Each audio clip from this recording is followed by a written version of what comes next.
Bonjour à tous, bonjour à tous. Je suis ravie de vous retrouver encore aujourd'hui. Bienvenue sur la plateforme HBIZ, qui est une plateforme spécialisée en structuration de projets et en gestion des finances personnelles. Aujourd'hui, on va parler un tout petit peu de la jeunesse. Donc, aujourd'hui, on va toucher une thématique qui concerne la jeunesse, d'accord? Parce que c'est la fête de la jeunesse. En tout cas, dans mon pays, c'est la fête de la jeunesse. Et aujourd'hui, je me suis dit que c'était une bonne opportunité de parler des jeunes. Jeunes, lève-toi, investis, ou parents, investis-toi dans cette étape bien souvent banalisée, d'accord, par beaucoup de parents, parfois par beaucoup de jeunes aussi. La responsabilité n'est pas qu'au niveau des parents, la responsabilité est à plusieurs niveaux. Et aujourd'hui, je veux vraiment, en tout cas, pouvoir interpeller certains parents. Je veux pouvoir parler à certains parents par rapport à cette étape, d'accord? Si vous êtes sur cette chaîne, est-ce que vous avez déjà probablement entendu, vous m'avez déjà probablement entendu dire que les temps et les saisons, c'est vraiment quelque chose de très précieux. Pourquoi? Parce que c'est vraiment des périodes dans lesquelles, quand tu arrives à discerner ce que tu dois faire, tu arrives à capitaliser sur cette saison, d'accord? Et la jeunesse, c'est une saison extrêmement importante. Quand tu as un enfant à la maison, quand tu as un jeune à la maison, vraiment, c'est une mine d'or. Je me rends compte de plus en plus aujourd'hui, en encadrant les enfants, que c'est une vraie mine d'or. Et les enfants, j'ai envie de dire, souvent les parents ne se rendent pas compte, mais les limitations des parents ou alors les craintes, les peurs, les challenges des parents, en réalité, ils les transmettent souvent aux enfants sans s'en rendre compte derrière. Et aujourd'hui, on va parler un peu de ces jeunes-là, parce que c'est souvent un pan sur lequel on ne met pas l'emphase. Pourtant, c'est vraiment le moment opportun pour les préparer. C'est vraiment l'étape idéale de la préparation. Quand tu as un enfant qui est jeune à la maison, quand tu as un enfant qui est en plein âge, j'ai envie de dire, bon, disons 12 ans, entre 12 et 20 ans, ou 25 ans d'ailleurs, on va parler un peu de la tranche jusqu'aux 25 ans.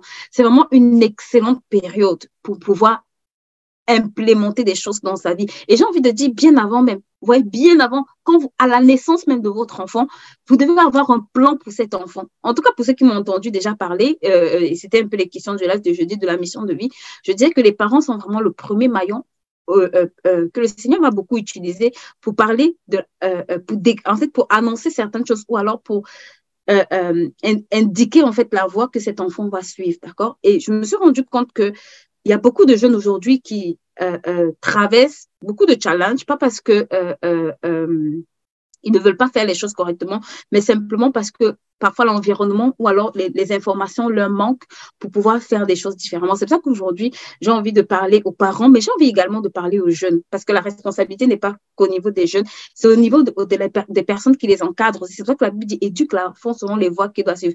En tant que parent, tu es le premier maillon, tu as la première responsabilité. En fait, c'est à toi qu'incombe la première responsabilité de pouvoir inculquer, de pouvoir instruire, de pouvoir mettre des bornes, de pouvoir, commencer à mettre les bonnes fondations dans la vie de cet enfant. Et quand cette étape n'est pas correctement faite, en réalité, derrière, l'enfant doit rattraper plusieurs choses, et notamment aussi les carences des parents. Donc, c'est vraiment une étape pendant laquelle il ne faut pas jouer. D'accord? Quand tu es jeune, c'est une mine d'or. Que quelqu'un mette ici mine d'or. Quand tu es jeune, c'est le temps vraiment où beaucoup pensent à s'amuser, d'accord? J'entends énormément, je veux profiter de ma jeunesse, mais je veux te dire aussi, c'est le temps où tu dois réaliser de grandes choses. C'est le temps où tu dois capitaliser, comprendre et capitaliser sur certaines choses. Avant l'âge de 25 ans, il y a des réalisations que tu dois avoir. Si tu fais ces réalisations-là avant tes 25 ans, je te garantis que oh, tu laisseras un héritage aux générations futures. Si avant 25 ans, tu as déjà commencé à avoir certaines réalisations dans ta vie, écoute-moi, je vais toucher quelques-unes du doigt pour te montrer certains exemples concrets. C'est des études qui le montrent, d'accord? Des études montrent que quelqu'un qui commence à investir à partir de l'âge de 22 ans et quelqu'un qui commence à investir à partir de l'âge de 30 ans, non seulement le capital est quadruplé, tu es obligé de mettre 4 fois plus, mais en plus, dans le même nombre d'années. En fait, la personne a besoin d'investir 4 fois moins pour avoir le même résultat que quelqu'un qui commence à investir juste 10 ou 15 années plus tard. Donc, la jeunesse, c'est vraiment un temps. Hello, Yaya Nadine, comment vas-tu? Hello, Karen, comment vas-tu? Aidez-moi à partager le live, les filles. Aidez-moi à partager ce live. D'accord? C'est vraiment important ce qu'on va dire aujourd'hui. Et beaucoup de parents doivent comprendre et implémenter ça. Ce n'est pas de la rigolade. Donc, l'un des premiers investissements, d'accord, qu'un jeune doit faire, et j'ai envie de dire qu'un parent doit consentir à faire pour un jeune, c'est au niveau de l'identité. Beaucoup, regardez, aujourd'hui, dans la société dans laquelle on vit, les jeunes essaient de ressembler à des personnes, d'accord? Parce que quand tu es jeune, tu es en quête de modèle. Quand tu es jeune, tu es en quête de repères. Quand tu es jeune, tu essaies de ressembler, en fait. Tout ce que, parfois, ce que tu vois à la télé, c'est à ces personnes-là que tu veux ressembler, d'accord? Donc, l'une des crises identitaires et l'une des choses que les parents doivent vraiment s'atteler à travailler ou alors à investir volontairement dans la vie de leurs enfants, c'est vraiment à travailler leur identité. Si tu as un enfant qui grandit sans savoir qui il est, quand il sera grand, je t'assure que ça va créer trop de problèmes. Déjà, même dans l'adolescence, beaucoup d'enfants, parce qu'ils ne savent pas qui ils sont, ils essayent de reproduire la vie de d'autres personnes. Pourquoi dans certaines maisons on vit comme ça? Pourquoi chez nous on ne fait pas ci? Moi, j'aurais aimé ressembler à tel. Moi, je veux faire ceci. Moi, je veux faire cela. Parce que en fait, la crise identitaire chez les jeunes est tellement grande que si en tant que parent, vous ne travaillez pas à asseoir l'identité de votre enfant, à lui dire tu es unique, à lui dire tu es un enfant spécial, à lui dire que tu as été créé pour un but, tu n'es pas sur la terre pour photocopier la vie des autres. Tu es sur la terre parce qu'il y a un plan pour ta vie. Je te garantis que tu vas voir que cet enfant va essayer de faire les choses qui se font autour de lui. C'est pour ça que la Bible dit les mauvaises compagnies corrompent les bonnes mœurs. Ça veut dire que si ton enfant traîne avec des gens, il va essayer de reproduire ce qu'il voit ces gens faire. Même dans la façon de parler, il va essayer de copier les grossièretés, il va essayer de copier les mauvais comportements, il va essayer de copier même les attitudes, tout ce que la personne, tout ce que son environnement va lui faire en réalité, parce que jusqu'à un certain âge, il est le fruit en fait de ce qu'il voit. Il va copier ce qu'il voit à la maison faire, il va reproduire ce qu'on lui demande de faire à la maison, ou alors ce que son environnement peut-être scolaire lui fait faire. C'est pour ça que à cet âge, vraiment, vous devez travailler. L'un des maillons de base, c'est de travailler vraiment sur l'identité, d'accord? Travailler à imprégner votre enfant, ou en tout cas à permettre à votre enfant de construire une véritable identité. Pour ça, il faut que vous-même vous sachiez déjà un certain nombre de choses. Ça veut dire, quelle est la mission de vie de cet enfant? Pourquoi est-ce que cet enfant est né? Quel est son but sur la terre? Quel est son rôle? Qu'est-ce qu'il doit devenir demain, en fait? Ou alors, il faut que vous compreniez, en fait, vraiment quel est le plan pour sa vie. C'est pour ça que moi, j'encourage beaucoup les parents avec lesquels je travaille. Je leur dis, asseyez-vous, priez et écrivez le plan de vie de votre enfant. C'est quelque chose qui va vous aider à asseoir l'identité de cet enfant, d'accord? Ton enfant n'est pas l'enfant de tout le monde. Tout le monde n'a pas les mêmes challenges. Ça, de façon générale. Mais ton enfant a une unicité. Chacun sur la terre a sa particularité. Chacun sur la terre a son unicité. Chacun sur la terre a un but, a un rôle. Et tu dois être pleinement conscient de ça et pouvoir l'assumer. Donc, la première des choses que vous devez, premier investissement sur lequel vous devez travailler quand vous avez des enfants, c'est vraiment de leur identité, d'accord? Construisez l'identité de votre enfant. Si vous ne voulez pas que votre enfant essaye de reproduire la vie de d'autres personnes, essaye de vivre les rêves de d'autres personnes, essaye de vivre les projets de d'autres personnes, travaillez à construire l'identité de cet enfant. Travaillez à valoriser ce qui fait ses différences. Travaillez à découvrir quels sont ses talents, quelles sont ses forces, quelles sont ses faiblesses. Comment est-ce que vous pouvez l'amener à devenir meilleur? Travaillez à découvrir même ce pourquoi cet enfant a été créé et commencer à le bâtir en fait dans cette identité. Vous allez voir, Jean-Baptiste n'avait pas une vie comme tout le monde. Pourquoi? Parce que lui, il était préparé pour quelque chose. Il avait une destinée, il devait aplanir, il ne pouvait pas manger n'importe quoi. Samson ne pouvait pas se coiffer n'importe comment. Pourquoi? Parce qu'il avait une mission. Il n'était pas tout le monde, en fait. Il avait sa particularité, il avait son unicité. OK? Est-ce que vous pouvez m'aider à partager ce live, s'il vous plaît? Aidez-moi à Merci beaucoup, Karen, que Dieu te bénisse. Waouh, je vois que tu partages ce live. Merci beaucoup. Aidez-moi à partager. Vous avez plein de groupes où les gens souvent partagent des bêtises, d'accord? Ça, c'est important pour les parents. Aidez-moi à partager ce live, s'il vous plaît. Allez dire à une maman, viens écouter ça, parce que demain, après, elle se plaigne, d'accord? Donc, l'une des choses sur lesquelles tu dois pouvoir apprendre à investir, c'est vraiment à connaître la mission de vie de ton enfant et à investir pour construire son identité. OK? Maintenant, ça, c'est vraiment, j'ai envie de dire, le travail de base. Le deuxième travail que souvent les parents ne font pas, c'est au niveau des dons et des talents. Je me suis rendu compte que beaucoup de parents ne connaissent pas les dons et les talents de leur enfant. L'enfant aime faire une chose, voilà, parfois, on accepte qu'il fait, parfois on interdit, mais en réalité, les parents ne comprennent absolument pas les dons et les talents de leurs enfants. Ils ne prennent pas le temps d'aller déjà à la découverte de ces dons et ces talents. Et en plus, ils les valorisent très peu. Pourtant, c'est l'une des sources d'investissement extraordinaire quand tu es jeune, tes dons et tes talents, d'accord? Regardez aujourd'hui, j'aime beaucoup prendre l'exemple des sœurs Williams qui ont commencé à, à, à jouer très tôt en réalité. C'était un don qu'elles avaient, d'accord? Et même quand c'est pas un don, parfois, à force de travailler, à force d'aimer quelque chose et de travailler, ça devient un talent, en fait. Pourquoi? Parce que tout dans quoi tu vas investir, tu vas finir par devenir meilleur. Donc, apprenez à découvrir les dons et les talents de vos enfants, s'il vous plaît. Si vous ne savez pas comment faire, retrouvez-nous à Finance Ado. Là-bas, on a des modules pour travailler par rapport à ça, d'accord? Retrouvez-nous à Finance Ado. Investissez et travaillez à découvrir les dons et les talents de vos enfants, je vous en supplie. Les enfants, aujourd'hui, ils veulent faire ça, demain, ils veulent faire ça, après, ils veulent faire X, après, ils veulent faire Y. Parfois, ils veulent faire plein de choses. C'est normal, c'est de leur âge, mais c'est à vous, en tant que parents, de pouvoir canaliser les choses, de pouvoir aller en profondeur et comprendre vraiment, est-ce que ça, c'est un don? Est-ce que ça, c'est un talent? Est-ce que c'est juste un effet de mode? Est-ce que c'est juste quelque chose qu'il a vu d'autres faire et qu'il veut faire? C'est à vous de creuser, en fait, et de voir dans quoi est-ce que cet enfant se développe le plus? Qu'est-ce qu'il fait avec excellence? Qu'est-ce qui le passionne vraiment? Qu'est-ce qui le happe au point où il peut passer des heures à pratiquer ça?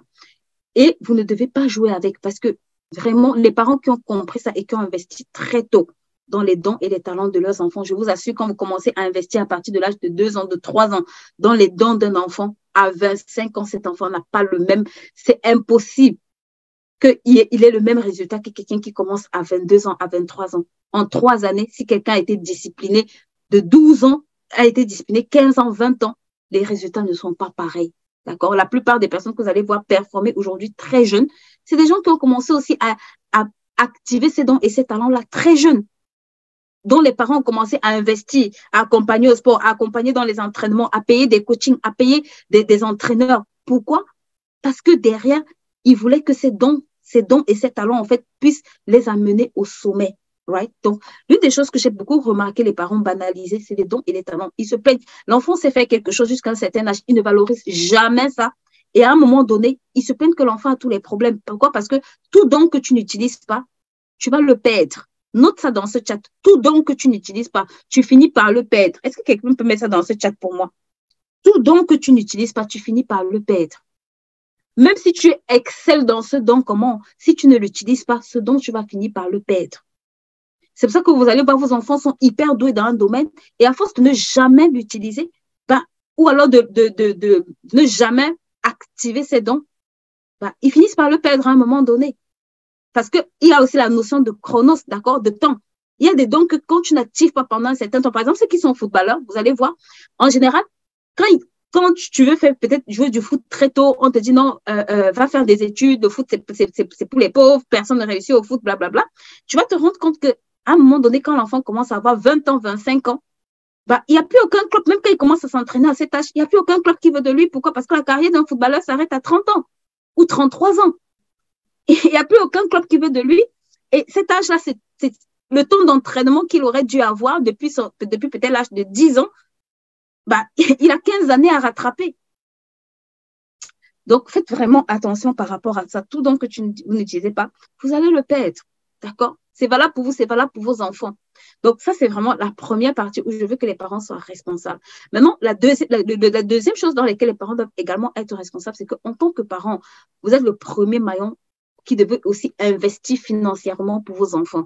D'accord? C'est pour ça que la Bible dit qu'un homme de bien laisse un héritage aux enfants de ses enfants. Ça veut dire que l'héritage que tu laisses n'est pas juste un héritage spirituel, d'accord, qui est de prier pour les enfants, qui est de proclamer sur leur vie, qui est de déclarer des paroles, des bénédictions dont on a déjà beaucoup parlé. Mais aujourd'hui, je ne vais pas m'attarder sur ça.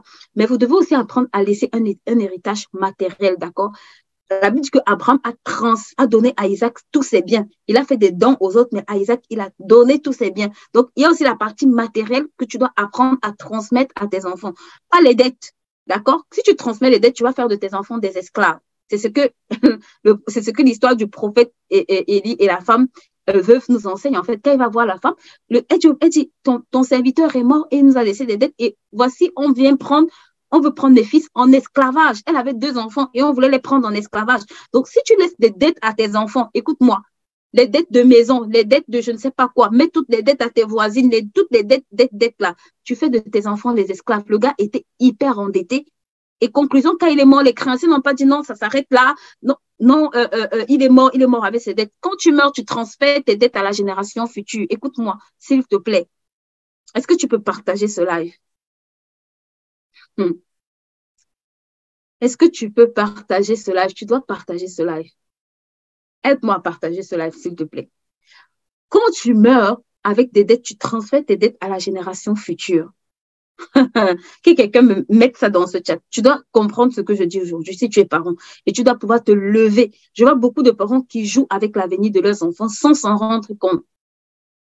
Ils sont assis à la maison, les fins de mois sont difficiles et ils estiment qu'ils ne peuvent pas se bouger pour aller chercher des clients parce qu'ils estiment que leur image est extrêmement importante. Et je veux te dire, toute dette que tu laisses à cet enfant, si ton image est importante, les dettes que tu laisses à cet enfant-là, les dettes que tu laisses vont poursuivre ta génération future.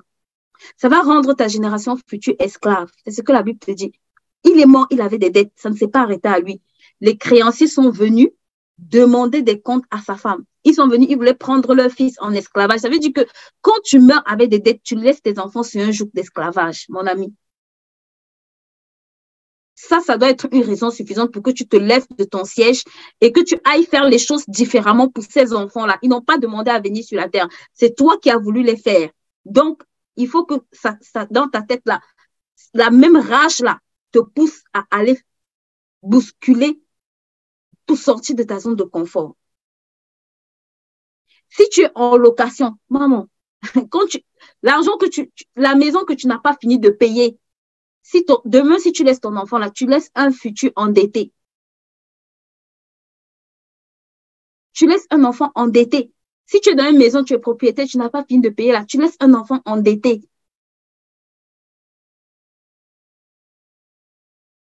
Donc ça doit être des raisons qui te poussent à te lever et à quitter ta zone de confort. Tu es le premier maillon qui doit investir pour ces enfants-là. Abraham n'a pas laissé les dettes. On dit un homme de bien laisse un héritage. On n'a pas dit des dettes. On n'a pas dit des soucis financiers. On n'a pas dit le mal. On n'a pas dit des tourments. On a dit un héritage. Un héritage, c'est quelque chose qui t'appartient. C'est quelque chose qui est pour toi. C'est quelque chose que tu peux transmettre à quelqu'un et il transmet aux générations. C'est quelque chose qui est une bénédiction. Donc, s'il vous plaît, il faut que ça change. Il faut que ça change. Si tu es assis ici, il faut que ça change. Il faut que les choses changent. Je vois beaucoup de parents assis à la maison en train de jouer. Ils ont 50 ans. Ils laissent des enfants dans des situations critiques, endettés. Ils ne veulent, tu essayes de parler à gauche, à droite. C'est ah non, j'ai peur. Celui qui avait un don et qui avait peur. La Bible dit feignant et paresseux. Il n'a pas dit, bon, comme tu as peur, j'ai compris ta peur. Quand le maître est revenu, il a dit, serviteur feignant et paresseux. La peur signifie feignant et paresseux. Pourquoi? Parce que les autres avaient aussi peur. Mais malgré cette peur, ils se sont levés pour aller multiplier ce qu'ils avaient. Si tu ne veux pas le faire pour toi, prends l'engagement de le faire pour les enfants qui n'ont pas demandé à venir sur la terre. Eux, c'était le fruit de ton choix. Donc, c'est ton choix et c'est ta responsabilité. C'est pour ça qu'il y a ton nom dans l'acte de naissance. Parce que ce sont tes enfants et c'est ta responsabilité de construire un avenir pour eux. Personne ne le fera à ta place. C'est ta responsabilité. Beaucoup sont devenus aujourd'hui, ils laissent la responsabilité entre les mains du hasard. Oh non, c'est parce que, il n'y a pas de c'est parce que c'est ta responsabilité. Refuse que ces enfants-là fassent moins que toi. Tu es la génération qui doit bâtir les 2 prochaines générations, qui doit pouvoir laisser un héritage, pas juste spirituel, mais matériel aussi. Ça veut dire qu'en termes d'argent, en termes de biens, tu dois pouvoir laisser ça à cette génération-là. Tu es le premier maillon qui doit leur permettre d'accélérer les choses. Je dis toujours, si à 20 ans ou à 10 ans, tu avais un bien de tes grands-parents et un bien de tes parents, c'est qu'à 30 ans, tu vois une différence nette et claire. La différence, elle est juste criade. Même si ce n'est que 100 000 francs CFA de revenus que tu avais en 10 ans, sur un bien que tes grands-parents ou tes parents t'avaient laissé, fais le calcul. Fais le calcul entre tes 10 ans et tes 30 ans, tu verras combien ça aurait pu générer. Vous êtes la génération qui devait faire les choses différemment. Vous êtes la génération qui devait refuser de laisser vos enfants dans les dettes, dans les situations précaires. Vous êtes la génération qui devait interdire à votre postérité de connaître le manque.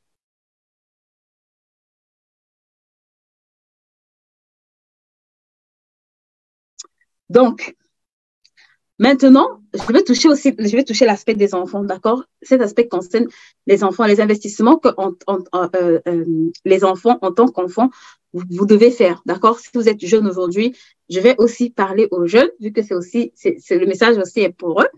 Quand tu es jeune, tu as le temps, je vous assure, le temps, c'est l'une des plus grandes richesses. Et c'est la richesse la plus équitable, parce que tout le monde a 24 heures. Quand tu es jeune, la grâce que tu as, c'est que tu peux faire des erreurs qui ne te coûtent pas, j'ai envie de dire, très cher. En tout cas, en matière d'investissement, tu peux échouer, tu peux recommencer. Pourquoi? Parce que j'ai envie de dire, tu as le temps, tu as l'âge, et puis tu as la vigueur, d'accord? Parce qu'il y a un aspect dans la jeunesse dont on n'en parle pas souvent, c'est la vigueur, ça veut dire la force.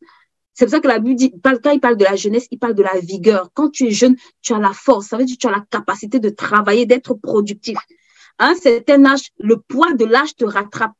À 20 ans, tu ne peux pas faire ce que tu fais à 60 ans. C'est pas, même ton corps te dit que tu as pris de l'âge.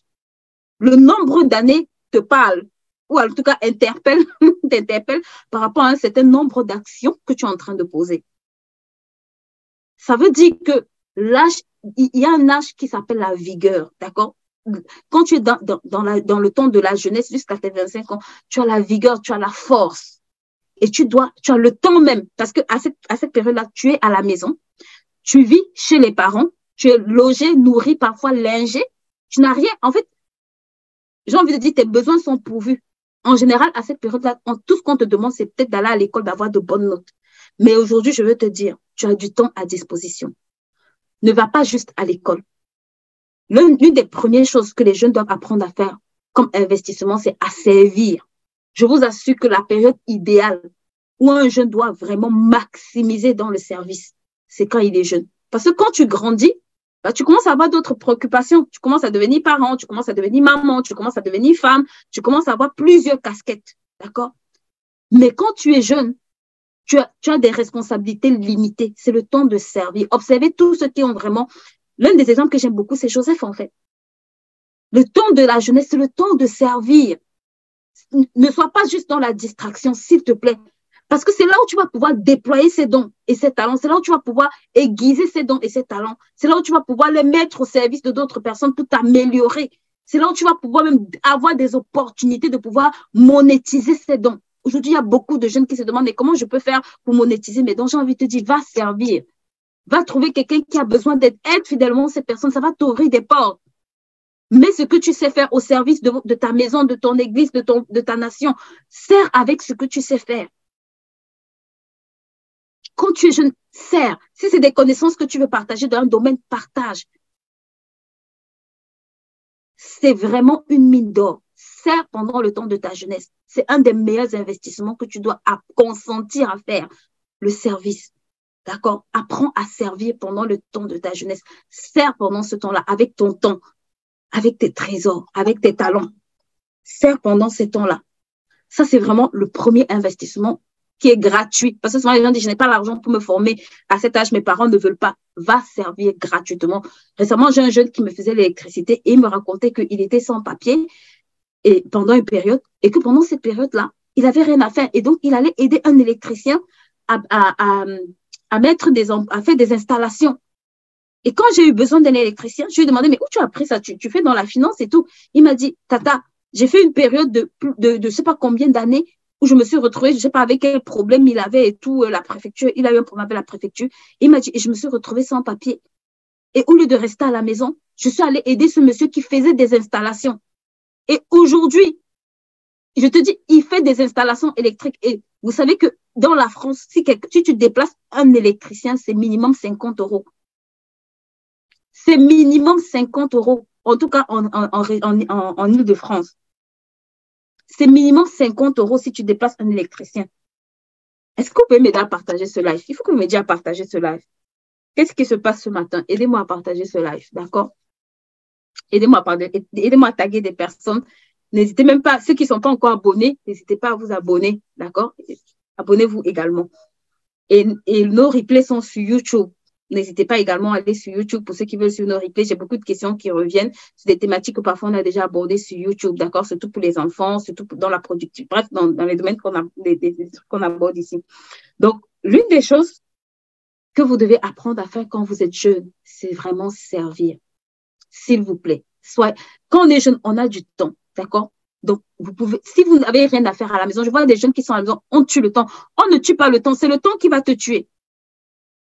Si tu es jeune et tu dis on tue le temps, j'entends beaucoup de gens dire ça, on tue le temps, qu'est-ce qu'on a à faire? On tue le temps, on a rien à faire.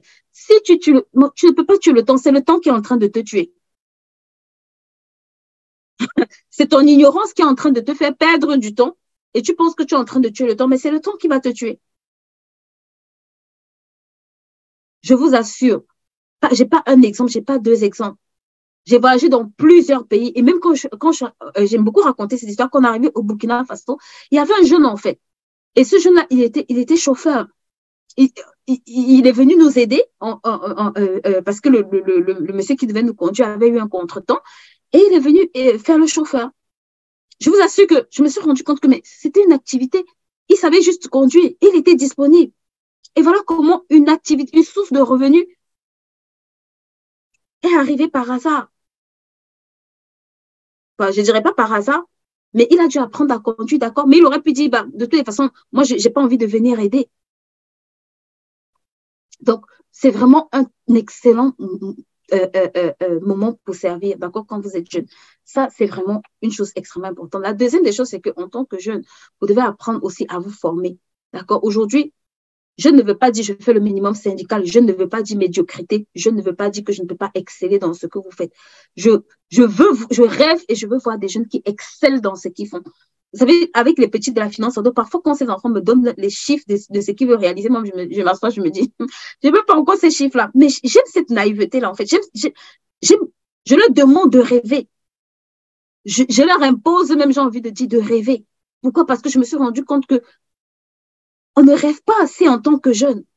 Mais c'est la jeunesse qui doit rêver. La jeunesse a le temps de réaliser encore ses rêves. Quand tu es jeune, pourquoi tu ne rêves pas? Tu dois rêver d'être le meilleur dans ce que tu fais. Tu dois rêver d'être une référence. Tu dois rêver que le monde entier parle de toi. Si tu es jeune, rêve grand. S'il te plaît, rêve, c'est gratuit. Je dis tout qu'il n'y a aucune taxe supplémentaire pour rêver grand. C'est quand tu rêves grand que tu peux accomplir grand. Rêve grand, vois grand, projette-toi grand. Et des rêves démesurés. Et commence par des objectifs raisonnables. Mais rêve, d'accord? Rêve de faire de grandes choses. Rêve qu'à 30 ans, tu peux être, voilà, peut-être une multinationale dans ton pays. Rêve. Et rêve grand. Parce que c'est en rêvant grand qu'on arrive à réaliser aussi de grandes choses. Personne n'a jamais eu de petits rêves et a réalisé de grandes choses. Aujourd'hui, on nous a mis dans des cartons où on doit rêver petit. Je te dis, si tu es jeune, rêve grand. Parce qu'au moins, tu as encore plus de temps pour réaliser ces rêves-là. Et forme-toi, paye le prix de te former. D'accord? Paye le prix d'investir en toi. Paye le prix d'exceller dans ce que tu fais. Vraiment, paye ce prix. D'être le meilleur, d'être cité parmi les meilleurs. Ça prend du temps, mais l'avantage, c'est que tu es jeune. Tu as encore 10, 20, 30 ans pour travailler. Et la troisième des choses, j'ai envie de te dire, travail. Beaucoup de jeunes aujourd'hui n'aiment pas le travail. Tu dois travailler. je rigole parce que j'ai vu une vidéo d'une de mes bébés de finance ado. Et elle disait, Tata Amélie dit, il faut travailler dur. Et ça m'a fait rigoler. Et tu dois travailler, d'accord? Tu dois travailler. Tu dois avoir les jeunes, tu dois fuir la facilité, s'il te plaît, si tu es jeune. Fuis la facilité. Il faut qu'avant tes 25 ans, tu sois compté parmi les gens qui soient propriétaires. C'est possible. Un des investissements que tu dois apprendre à faire, tu dois l'immobilier. À tout âge, tu peux posséder l'immobilier. Comparativement à d'autres secteurs, à tout âge, tu peux posséder l'immobilier. Ça veut dire que tu peux commencer à faire tes projets d'être propriétaire avant 25 ans. Tu peux commencer à faire tes propriétés, même si c'est un parking. Souvent, les gens me disent, je ne peux pas construire, oui, tu ne peux pas construire, mais tu peux acheter, même si c'est un espace. Qu'importe le pays, les gens me disent, tu es en Europe, tu es en Afrique. I don't care. tu peux avoir, même si c'est vous appelez ça quoi, une parcelle ou bien un espace de 30 mètres. Si ça permet à une dame de pouvoir déposer son comptoir et de te donner 5 000 francs, 2 000 francs chaque mois quand tu as 20 ans, je te dis que c'est déjà un avantage. Si déjà à 18 ans, tu peux avoir même de quoi acheter 1 ou 2 mètres carrés quelque part, qui permettent à un box, à quelqu'un pouvoir faire un box téléphonique ou bien de pouvoir mettre un box de réparation de chaussures, je te garantis que tu auras un régulier peut-être de 5 à 10 000 francs juste avec peut-être 10, 20, 30 mètres carrés quelque part. Donc, investis, d'accord? En tant que jeune, tu dois pouvoir investir. Tu n'es pas trop jeune pour investir. Investis, en fait. Et l'une des choses auxquelles vous devez apprendre aussi à investir, c'est d'aller investir même en bourse. D'accord? Je vois beaucoup de jeunes aujourd'hui qui n'investissent pas en bourse. Pourquoi vous n'investissez pas en bourse? Il y a des produits. Aujourd'hui, beaucoup de jeunes n'ont même pas. Vous savez, en France, il y a juste ce qu'on appelle, pour ceux qui veulent investir dans l'immobilier, vous avez, ils appellent ça quoi, le livret pour investir dans l'immobilier, là. Oh my, c'est pas le livret jeune. Ah. Il y a un livret qui est à disposition, en tout cas ceux qui sont en France, attends que ça me revienne.